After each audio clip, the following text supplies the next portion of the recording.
WSU's thrilling matchup against Texas A&M. Details on the game tonight that has butterflies in the stomachs of Cougar fans across the nation.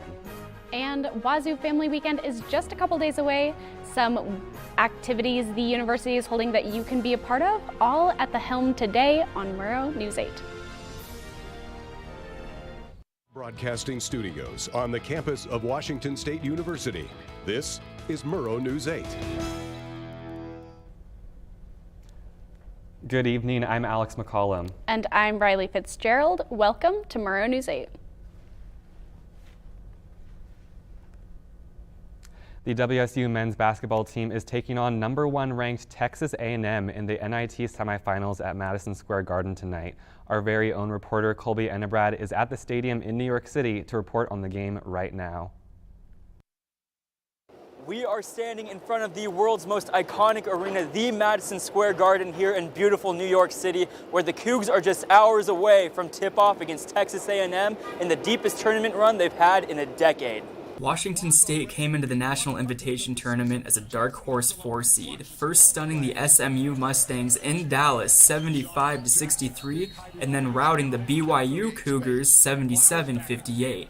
Now, Washington State has to face their hardest opponent yet in Texas A&M, a team many believe was an NCAA tournament contender. And he's got it, Noah Williams on the board. The Cougs tip off against Texas A&M at 6:30 Pacific time. This has been Colby Ennebrad in New York with Murrow News 8. Thanks, Colby. Police are looking for the driver responsible for the hit and run involving a bicyclist overnight near WSU's campus. Murrow News 8 reporter Jackie Smith is live on the scene where it happened.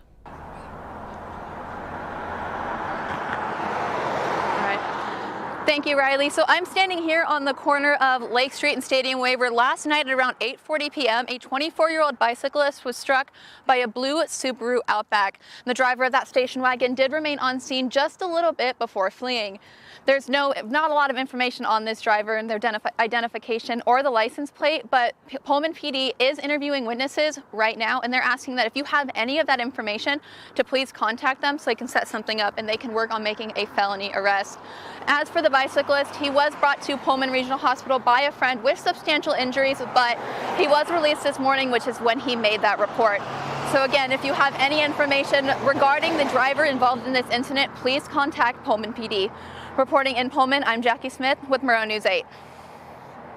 Thanks, Jackie. Police arrested a 38-year-old man in Potlack for felony lewd conduct with a minor under the age of 16. According to Pullman Radio, the Latah County Sheriff's Office arrested Jesse Burnett on Friday afternoon. The investigation began once deputies received a report about the alleged conduct. Burnett has admitted in court that he molested the minor. Burnett remains in the Latah County Jail in Moscow. The First Gen Abroad program has returned to WSU. According to WSU Insider, after a two-year break due to COVID-19, the program has returned to send first-generation students to Seville, Spain this summer.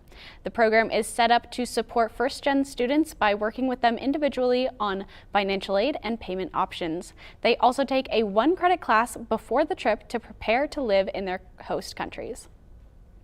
The 39th annual Apparel, Merchandising, Design, and Textiles Fashion Show is Friday night. It begins with a beer garden from 5 to 6:45 p.m. at Beasley Coliseum. The show itself begins at 7. This year's theme is Vitality and will feature 14 senior designers. Tickets are $20 in advance, $30 on the day of the show, and $60 for VIP tickets. Macklemore is making his way down to the Palouse for the Family Weekend concert.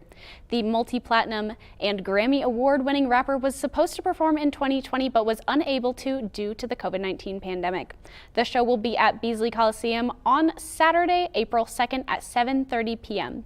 Tickets are on sale online right now. The price is $61.50 for WSU staff, students, and employees, and $66.50 for the general public. Other campus organizations and local businesses also have a lot of events planned for Family Weekend. Pups and Cups Cafe has a paint and sip event planned from 6 to 9 p.m. Friday night. Tickets are $40 per person. The Horticulture Club will be selling flowers at the greenhouses near Ferdinand's from 9 a.m. to 2 p.m. on Saturday. And the Outdoor Rec Center is hosting the Family Weekend Kayak Tour from 9 a.m. to 3 p.m. on Saturday on the Snake River. For more events and information on how to register for them, you can visit the Coug Presence website.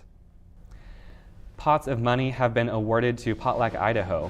And Moscow schools are leveling up with some interesting upgrades coming up on Murrow News 8.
The Idaho Department of Environmental Quality awarded close to $34,000 in grant money to the city of Potluck, according to Pullman Radio. The plan for the money is to use it to evaluate the city's sewer plant for any needed improvements. The city of Potluck is chipping in an additional $34,000 for the work. If you're traveling from the east side to the west side of Washington, there is a major detour. Motorists heading in all directions at the junction of State Route 26 and U.S. Highway 395 near Lind can bypass via a marked detour onto country roads. According to Pullman Radio, that detour will run today and tomorrow from 7 a.m. to 5 p.m. Plan ahead and make sure to give yourself some extra time to drive. According to the Moscow Pullman Daily News, the city of Moscow was recently chosen to receive a state grant to make intersections near Moscow Middle School safer. The city plans to use $250,000 to eliminate a left turn lane at the D Street and Mountain View Road intersection to reduce the number of drivers stopped at the intersection. The goal is to reduce the number of lanes that crossing guards and students must monitor. The weather has been so nice lately. We've had plenty of warm sun, especially this morning on my way to class. Catherine, you have the forecast. What is the outlook like for the rest of the week? Yeah, Alex, we've been having some gorgeous weather the past couple of days. I've been enjoying it as well. Today we got up to a high of 58 degrees. We're going to down to 38 degrees overnight, but we will have a cold front coming in tomorrow, so we're only going to get up to about 52 degrees tomorrow, and then we'll drop down to 32 degrees overnight. And with that cold front, it's going to bring in some winds, so you can expect wind gusts up to 26 miles per hour starting tomorrow. So it'll be a little bit breezy out there. Let's go ahead and take a look at conditions across the state today. Looking over to the west side, we've got some over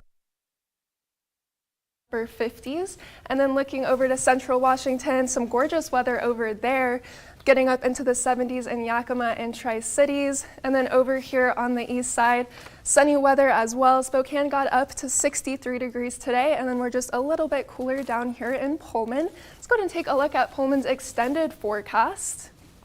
So that cold front is going to be coming in on Wednesday. It's going to drop our temperatures just a little bit, but we will be warming up as we move into the weekend. So overall, we'll have some nice sunny skies here on the Palouse. Great day to get out there and enjoy that sunshine. That's all I've got for weather. Back to you at the desk. Thanks, Catherine. More on WSU's big matchup against Texas A&M in NYC tonight. And back home in Pullman, results from WSU football's Pro Day. Chris Mitchell has the details after the break.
I'm Chris Mitchell with your sports. WSU basketball takes the court tonight against Texas A&M in the semifinals of the NIT. It's been about a decade since the last time the program was in this tournament, and our reporter Colby already gave an update from outside of MSG. So here's Coach Kyle Smith talking about what this means to him and his team. Just really excited to be a part of this tournament from the beginning, and then have the opportunity to win 3 games and make our way to New York City, homecoming for about quite a few guys, staff and team, in a lot of ways. So just thrilled to be a part of it and have a great opportunity against Texas A&M tomorrow night. WSU football continued spring practice today with their second day of full pads. And the Cougs group of pass rushers was getting pressure on Cam Ward and the rest of the quarterbacks all day. But this did not stop the offense from having a strong performance, as full-speed run fits brought the intensity of practice up a level, and the group of tight ends currently showed how good they are in this new blocking scheme. More in WSU football, Cougar Pro Day results have become official, and there are some notable times and measurements. Cornerback Jalen Watson bettered his combine 40 time, improving to a 4.48, and had an eye-catching 11-foot broad jump. Running back Max Borghi had a 4.51 40 time, to his dismay, but coming off of a bowl game ankle injury, it is really not that bad. And Palouse tackling machine Jahad Woods completed his workout as safety, converting from linebacker. WSU baseball lost to BYU 9-3 in Provo this afternoon. Despite going down early, the Cougs did not quit, playing 2 runs in the top of the 9th. This wrapped up a road trip that spanned for 8 games for the Cougs, and they'll now have the next 2 days off before starting a 3-game series at home against Utah, looking to snap their losing streak. That's all I have for sports. Back to you guys at the desk. Thanks, Chris. Look out, there's a new chief around these parts. Find out who this chief is next on Murrow News 8. This is the story of a boy who didn't talk for a long time. The boy liked things to always be the same.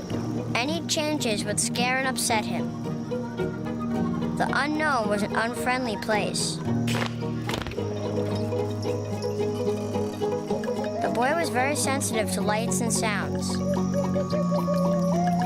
So he built secret hiding places where they couldn't get in.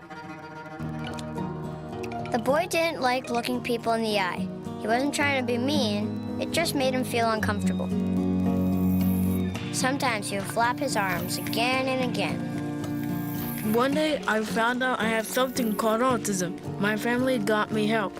Slowly, I found my voice and learned all the ways I could live with it better. Early intervention can make a lifetime of difference. Learn the signs at autismspeaks.org. According to the WSU College of Veterinary Medicine, Dr. Raylan Farnsworth will officially take over as Chief Medical Officer of the Veterinary Teaching Hospital as of April 1st.